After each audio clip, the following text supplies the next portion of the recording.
रवीना राज, सीधा आपको जयपुर लिए चलते हैं, जहां पर गुर्जर आरक्षण आंदोलन पूरा मामला और इसी को लेकर प्रेस कॉन्फ्रेंस की जा रही है। रूप से उन्नयन हो, इनको सरकारी नौकरियों में जगह मिले।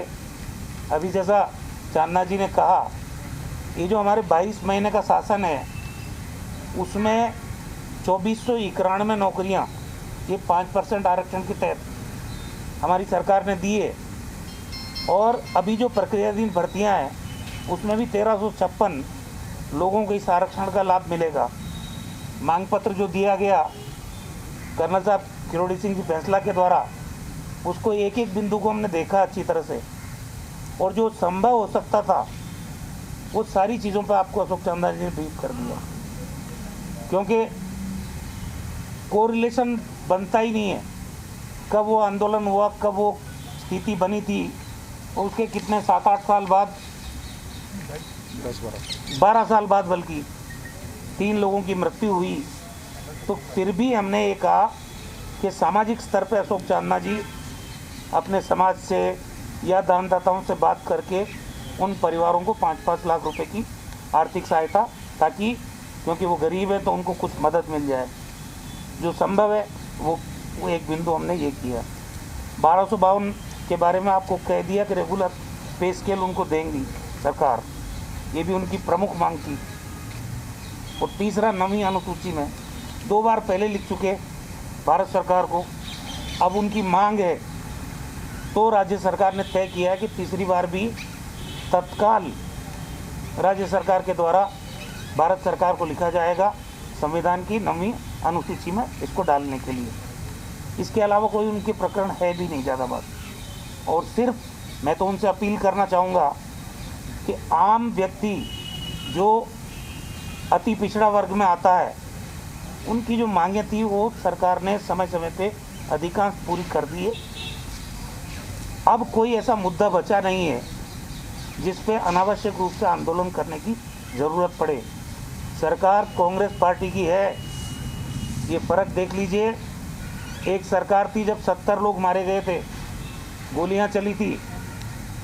हमारे समय में जब जब इन्होंने आंदोलन किया, हमारी सरकार ने, हमारे मुख्यमंत्री जी ने हमेशा शांतिपूर्वक समस्या का समाधान करने की कोशिश की है। आप गोली चलाने की बात छोड़िए, लाठी चार्ज भी नहीं हुआ कहीं, और तरीके से उनकी मांगों पे हमने समझौता भी किया और उनको लागू भी किया। तो सरकार की मंशा साफ है कि इस वर्ग के लोगों का सामाजिक आर्थिक विकास हो, उन्नयन हो, उसके लिए तत्काल फैसले जो भी मांग पत्र के आधार पे इन्होंने मांग पत्र दिया हमको, हमने किए हैं। सर, भारत सरकार 2 बार लिख चुकी है, तीसरी बार और लिख चुके हैं, क्या वहाँ से अब तक कोई जवाब आया है? क्योंकि भारत सरकार का ही इसमें अहम रोल रहना है अब आगे। ये राजस्थान में 25 MP भारतीय जनता पार्टी के हैं अभी, और पूर्ण बहुमत के साथ दिल्ली में सरकार बीजेपी की है। तो मैं तो कर्नल साहब से और समाज के लोगों से अनुरोध करना चाहता हूँ कि राज्य सरकार के लेवल पे हमारे अधिकार में जो है, हम यहाँ से रिकमेंड करके भारत सरकार को नवी सूची में डालने के लिए लिख सकते हैं। वो हम तीसरी बार कर देंगे, तत्काल कर देंगे, लेकिन थोड़ा बहुत दबाव भारत सरकार के ऊपर भी बनाया जाए, ताकि वो अल्टीमेटली करना तो इसको भारत सरकार को है, तो ये दबाव उन पर बनाया जाए। हम भी बना रहे हैं, समाज भी बनाए, ताकि ये नवी अनुसूची में डले।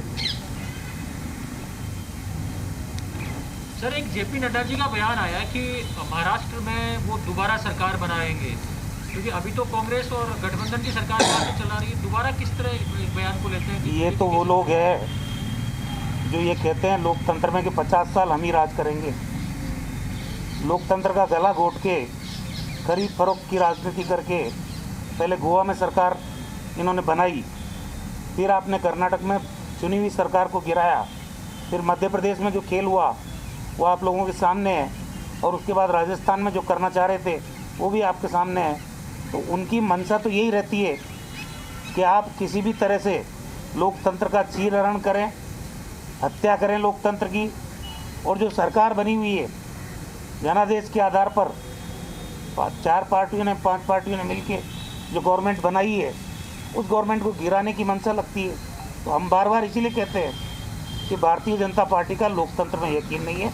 नड्डा साहब ने अगर ये बयान दिया है तो उनकी पृष्ठभूमि यही कहती है कि ये केन प्रकारेण चाहे खरीद लो चाहे गिरा दो, सरकार अपनी बनाओ। तो इसलिए इसमें कोई आश्चर्य की बात नहीं है, लेकिन उनके मंसूबे कामयाब नहीं होने वाले। Thank you.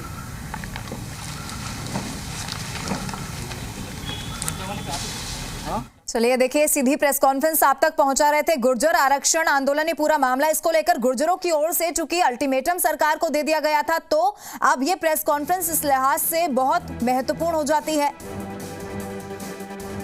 ये तस्वीरें देखिए जहां प्रेस कॉन्फ्रेंस यहां पर की गई। इससे पहले मंत्री अशोक चांदना को आपने सुना और फिर उसके बाद चिकित्सा एवं स्वास्थ्य मंत्री डॉक्टर रघु शर्मा को आपने सुना। सरकार ने गुर्जरों की 3 जो मांगे थी वो मान ली है।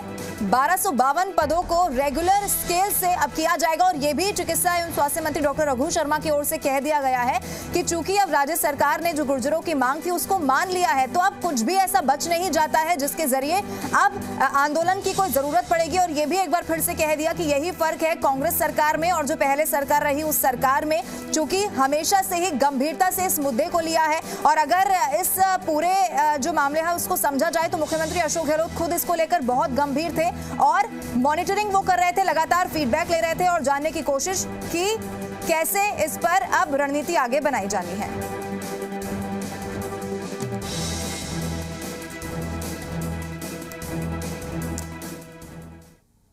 चलिए